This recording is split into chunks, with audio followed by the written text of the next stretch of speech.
ഇന്ന് നമ്മൾ എത്തിയിരിക്കുന്നത് കെമിസ്ട്രിയിലെ ഒരു പുതിയ ടോപ്പിക്കുമായിട്ടാണ്. Laboratory preparation of nitric acid. Nitric ആസിഡിന്റെ ലബോറട്ടറി പ്രിപ്പറേഷന്റെ ഡയഗ്രാം ആണിത്.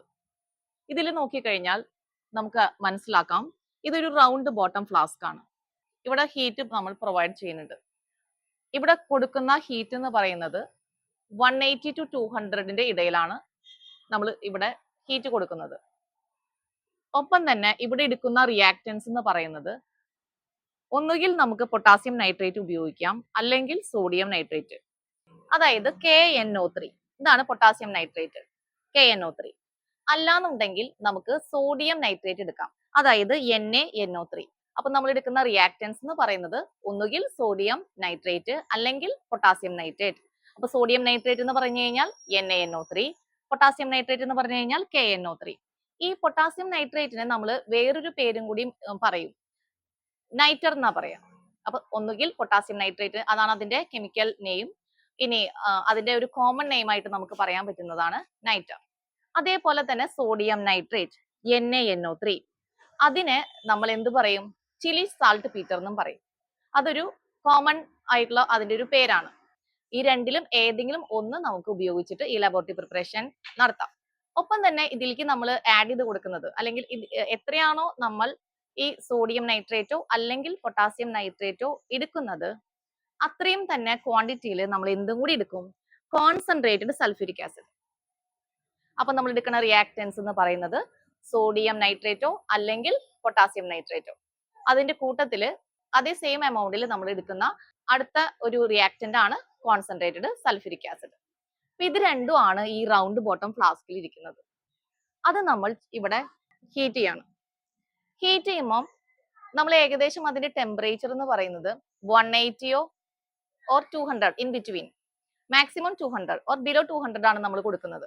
അതായത് 180 to 200 ഇടയിലുള്ള ഒരു ടെമ്പറേച്ചർ ആണ് അവിടെ നമ്മൾ പ്രൊവൈഡ് ചെയ്യുന്നത്. അങ്ങനെ അത്രയും ഹീറ്റ് കൊടുത്ത് ഇത് ചൂടാക്കുമ്പോൾ ഇവിടെ റിയാക്ഷൻ നടക്കും. അങ്ങനെ റിയാക്ഷൻ നടന്നിട്ട് നമുക്ക് കിട്ടുന്ന പ്രൊഡക്ട്സ് എന്ന് പറയുന്നത്, അതായത് KNO3 ആണ് നമ്മൾ ഉപയോഗിക്കുന്നത് എങ്കിൽ നമുക്ക് കിട്ടുന്ന പ്രൊഡക്ട്സ് എന്ന് പറയുന്നത് പൊട്ടാസ്യം ബൈസൾഫേറ്റ് ആണ്. ഇവിടെ കിട്ടുന്ന ഒരു സോൾട്ട് എന്ന് പറയുന്നത് പൊട്ടാസ്യം ബൈസൾഫേറ്റ് അല്ല. ഇതിന് പകരം നമ്മൾ ഉപയോഗിക്കുന്ന റിയാക്റ്റന്റ് സോഡിയം നൈട്രേറ്റ് ആണ്, അതായത് NaNO3 ആണെങ്കിൽ നമുക്ക് കിട്ടുന്ന പ്രൊഡക്റ്റ് സോഡിയം ബൈസൾഫേറ്റ് ആയിരിക്കും. ഒപ്പം തന്നെ നൈട്രിക് ആസിഡും ഇവോൾവ് ചെയ്യും. അതിന് പകരം പൊട്ടാസ്യം നൈട്രേറ്റ് ആണ് നമ്മൾ ഉപയോഗിക്കുന്നത് എങ്കിൽ ഇവിടെ വരുന്ന സോൾട്ടിലാണ് വ്യത്യാസമുള്ളൂ. ഇവിടെ വരുന്ന സോൾട്ട് പൊട്ടാസ്യം സൾഫേറ്റ് ബൈസൾഫേറ്റ് ആണ്. സോഡിയം നൈട്രേറ്റ് ആണ് ഉപയോഗിക്കുന്നത് എങ്കിൽ നമുക്ക് കിട്ടുന്ന പ്രൊഡക്റ്റിൽ വരുന്ന സോൾട്ട് എന്ന് പറയുന്നത് സോഡിയം ബൈസൾഫേറ്റും, പൊട്ടാസ്യം നൈട്രേറ്റ് ആണ് നമ്മൾ ഉപയോഗിക്കുന്നത്, അതായത് KNO3 ആണ് നമ്മൾ ഉപയോഗിക്കുന്നത് എങ്കിൽ നമുക്ക് കിട്ടുന്ന പ്രൊഡക്റ്റ് എന്ന് പറയുന്നത് പൊട്ടാസ്യം ബൈസൾഫേറ്റ് ആയിരിക്കും.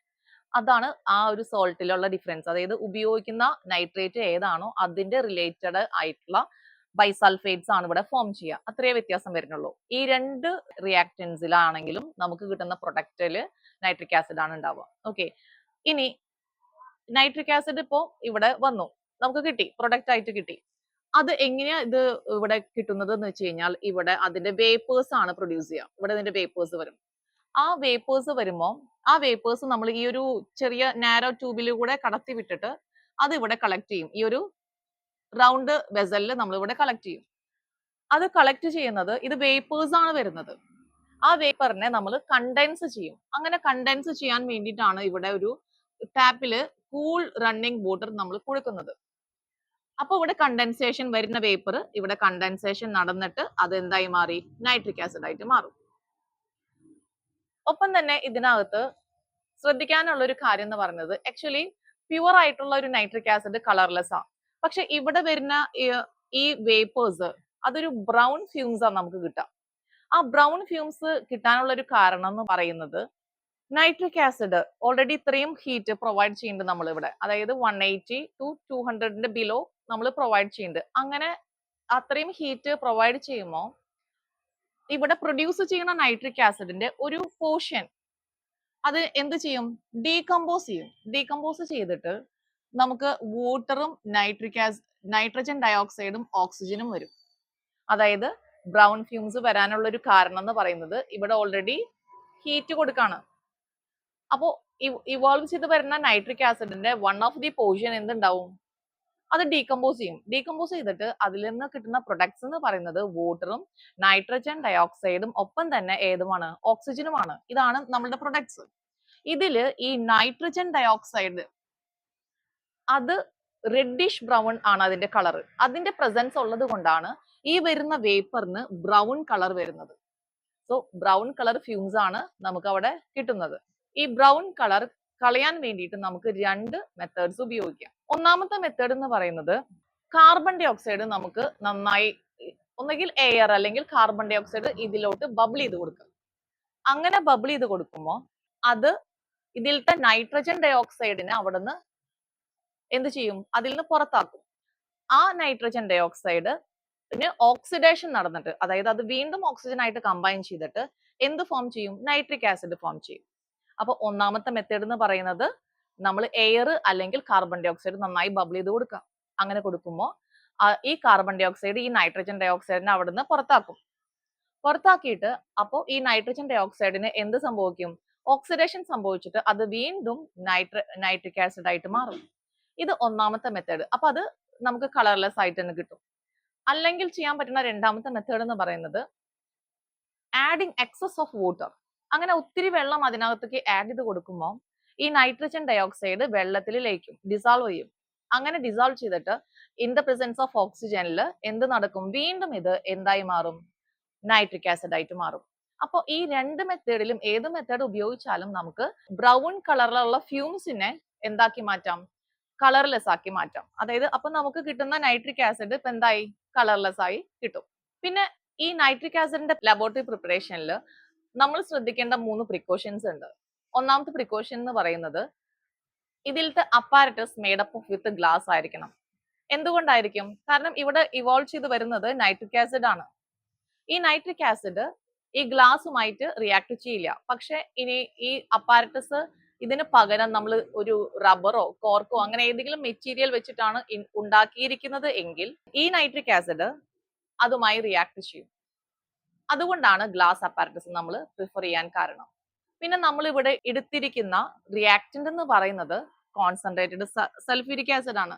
എന്തുകൊണ്ട് നമ്മൾ കോൺസെൻട്രേറ്റഡ് സൾഫ്യൂരിക് ആസിഡ് തന്നെ ഉപയോഗിച്ചു, അതിന്റെ റീസൺ എന്ന് പറയുന്നത് concentrated sulphuric acid non volatile ആണ്. അതിന് പകരം ഇപ്പോൾ കോൺസെൻട്രേറ്റഡ് ഹൈഡ്രജൻ ക്ലോറൈഡ് ഉപയോഗിക്കുന്നില്ല. അത് എന്താണ്, അത് വോളറ്റൈൽ ആയതുകൊണ്ടാണ്. കാരണം ഇത്രയും ചൂട്, അതായത് 180 to 200 അത്രയും ആ ഒരു ചൂട് കൊടുക്കുമ്പോഴേക്കും അത് എന്തായി മാറും, വേപ്പറൈസ് ചെയ്യും. അപ്പൊ അതുകൊണ്ട് നമ്മൾ ഏതാണ് പ്രിഫർ ചെയ്യുന്നത്, കോൺസെൻട്രേറ്റഡ് സൾഫ്യൂരിക് ആസിഡ് ആണ്. അതിന്റെ റീസൺ എന്ന് പറയുന്നത് അത് നോൺ വോളറ്റൈൽ ആയതുകൊണ്ടാണ് റിയാക്ടന്റ് ആയിട്ട് നമ്മൾ ഏത് ഉപയോഗിക്കുന്നത്, കോൺസെൻട്രേറ്റഡ് സൾഫ്യൂരിക് ആസിഡ്. ഓക്കെ. മൂന്നാമത്തെ ഒരു പ്രിക്കോഷൻ എന്ന് പറയുന്നത് ടെമ്പറേച്ചർ എപ്പോഴും ഇൻ ബിറ്റ്വീൻ 180 to ബിലോ 200 ആണ്. ഓക്കെ, അതായത് 180 to 200 ഇടയിൽ എപ്പോഴും ബിലോ 200 ആയിട്ടേ നമ്മൾ അത് മെയിൻറ്റെയിൻ ചെയ്യുന്നുണ്ട്. അതിന്റെ റീസൺ എന്താന്ന് ചോദിച്ചു കഴിഞ്ഞാൽ എക്സസ് ഓഫ് ഹീറ്റ് പ്രൊവൈഡ് ചെയ്യുകയാണെങ്കിൽ സോഡിയം നൈട്രേറ്റും ഈ കോൺസെൻട്രേറ്റഡ് സൾഫ്യൂരിക് ആസിഡും എബോവ് 200 ഡിഗ്രിയിൽ നമ്മൾ അത് ഈ റിയാക്ഷൻ നടത്തുവാണെങ്കിൽ നമുക്ക് ഇവിടെ കിട്ടുന്ന പ്രൊഡക്റ്റ് എന്ന് പറയുന്നത് സോഡിയം സൾഫേറ്റ് ആണ്. സോഡിയം സൾഫേറ്റ് എന്ന് പറയുന്നത് ഒരു ഹാർഡ് ക്രിസ്റ്റാ. അത് ഈ ഗ്ലാസ് റിട്ടോട്ടുമേ സ്റ്റിക്ക് ചെയ്തിരിക്കും. അത് ഭയങ്കര ബുദ്ധിമുട്ടാണ് അതിൽ നിന്ന് റിമൂവ് ചെയ്യാനായിട്ട്. അതുകൊണ്ടാണ് നമ്മൾ ടെമ്പറേച്ചർ ബിലോ 200 ആക്കി തന്നെ മെയിൻറ്റെയിൻ ചെയ്യാൻ കാരണം. അല്ലെങ്കിൽ ഇവിടെ വരുന്ന സോൾട്ട് എന്ന് പറയുന്നത് സോഡിയം ബൈസൾഫേറ്റോ അല്ലെങ്കിൽ ഇപ്പോൾ പൊട്ടാസ്യം നൈട്രേറ്റ് ആണ് എടുക്കുന്നത് എങ്കിൽ നമുക്ക് കിട്ടുന്ന പ്രൊഡക്റ്റ് എന്ന് പറയുന്നത് പൊട്ടാസ്യം ബൈസൾഫേറ്റും ഒപ്പം തന്നെ നൈട്രിക് ആസിഡും ആണ്. ടെമ്പറേച്ചർ കൂട്ടി കഴിഞ്ഞാൽ നമുക്ക് കിട്ടുന്ന സോൾട്ട് എന്ന് പറയുന്നത് സോഡിയം സൾഫേറ്റ് ഫോം ചെയ്യാം. ഓക്കെ. അല്ല ഇനിയിപ്പോ പൊട്ടാസ്യം നൈട്രേറ്റ് ഉപയോഗിച്ചിട്ടാണ് നമ്മൾ ഈ റിയാക്ഷൻ നടത്തുന്നത് എങ്കിൽ നമുക്ക് കിട്ടുന്ന സോൾട്ട് ഇവിടെ എന്ത് സൾഫേറ്റ് ആയിരിക്കും, പൊട്ടാസ്യം സൾഫേറ്റ് ആയിരിക്കും. അപ്പോൾ ഈ ഒരു റീസൺ ഉള്ളത് കൊണ്ടാണ് നമ്മൾ ടെമ്പറേച്ചർ ബിലോ, ഇത് എബവ് ആണ്, നമ്മൾ എപ്പോഴും കീപ്പ് ചെയ്ത് വെക്കുക ബിലോ 200 ആണ്. ഇതാണ് 3 പ്രിക്കോഷൻ. ടെമ്പറേച്ചർ എന്തുകൊണ്ട് ഉയർത്തി എബവ് 200 ആക്കുന്നില്ല എന്നതിന് 3 റീസൺ ഉണ്ട്. ഒന്നാമത്തത് നമ്മളുടെ അപ്പാരറ്റസ് ഇത് ഗ്ലാസ് ആണ്. ഒത്തിരി ഹീറ്റ് കൊടുക്കുവാണെങ്കിൽ ടെമ്പറേച്ചർ ഒത്തിരി റൈസ് ചെയ്യുകയാണെങ്കിൽ എന്തുണ്ടാവും, ഗ്ലാസ് അപ്പാരറ്റസ് ബ്രേക്ക് ആവും. രണ്ടാമത്തെ റീസൺ എന്ന് പറയുന്നത് ഈ നൈട്രിക് ആസിഡ് എന്ത് ചെയ്യും, ഡീകമ്പോസ് ചെയ്യും. ഒത്തിരി ഹീറ്റ് കൊടുത്താൽ തെർമൽ ഡീകമ്പോസിഷൻ ഒക്കെ അറിയും. അപ്പോൾ വീണ്ടും നൈട്രജൻ ഡൈ ഓക്സൈഡ് അവിടെ ഫോം ചെയ്യും, അത് ബ്രൗൺ കളർ ആവും. അപ്പോൾ ഒത്തിരി പോർഷൻ നമ്മൾ ഉണ്ടാക്കിയ നൈട്രിക് ആസിഡിന്റെ ഒരു പോർഷൻ എന്ത് ചെയ്തു പോകും, ഡീകമ്പോസ് ആയി പോകും. അപ്പൊ അതൊരു ഉപയോഗമില്ലാതെയാവും. അതുകൊണ്ട് നമ്മൾ ടെമ്പറേച്ചർ ഒത്തിരി കൊടുക്കുന്നില്ല. ഒപ്പം തന്നെ ഒത്തിരി ടെമ്പറേച്ചർ ഇങ്ങനെ കൊടുക്കാന്ന് പറഞ്ഞു കഴിഞ്ഞാൽ വേസ്റ്റേജ് ഓഫ് ഫ്യൂലും ആണ്. ഈ 3 റീസൺസ് ഉള്ളത് കൊണ്ട് ടെമ്പറേച്ചർ എപ്പോഴും നമ്മൾ ബിലോ 200 ആയി തന്നെ മെയിൻറ്റെയിൻ ചെയ്യും. അപ്പൊ ഇതാണ് laboratory preparation of nitric acid. ഈ പിക്ചറിൽ നിങ്ങൾ നോക്കിക്കഴിഞ്ഞാൽ നിങ്ങൾക്ക് മനസ്സിലാക്കാം, ഇവിടെ റണ്ണിങ് വാട്ടർ കൊടുക്കുന്നുണ്ട്. അപ്പൊ ഇതിന്റെ താഴെ ഒരു വെസൽ വെച്ചിട്ടുണ്ട്. എന്തിനാ ഈ വെസൽ വെച്ചിരിക്കുന്നത്? ഇതിൽ കൂടെ കൊടുക്കുന്ന കോൾഡ് വാട്ടർ കളക്ട് ചെയ്യാൻ വേണ്ടി വെച്ചിരിക്കുന്നതാണ് ഈ വെസൽ. അപ്പൊ ഇതാണ് laboratory preparation of nitric acid. അപ്പൊ ഇതിന്റെ റിയാക്ടൻസ് നമ്മൾ ഉപയോഗിച്ചത് ഒന്നുകിൽ പൊട്ടാസ്യം നൈട്രേറ്റ് അല്ലെങ്കിൽ സോഡിയം നൈട്രേറ്റ്. അതിന്റെ കൂടെ നമ്മൾ ഈക്വൽ എമൗണ്ടിൽ ആഡ് ചെയ്ത് കൊടുക്കുന്നത് ഏതാണ്? Concentrated sulphuric acid. അപ്പൊ നമുക്ക് കിട്ടുന്ന പ്രൊഡക്റ്റ് എന്ന് പറയുന്നത് സോഡിയം ബൈസൾഫേറ്റ് ഒപ്പം നൈട്രിക് ആസിഡ്. അല്ല നമ്മൾ ഉപയോഗിക്കുന്നത് പൊട്ടാസ്യം നൈട്രേറ്റ് ആണെങ്കിൽ ഇവിടെ കിട്ടുന്ന പ്രൊഡക്റ്റ് എന്ന് പറയുന്നത് പൊട്ടാസ്യം ബൈസൾഫേറ്റും നൈട്രിക് ആസിഡും ആയിരിക്കും. ഓക്കെ.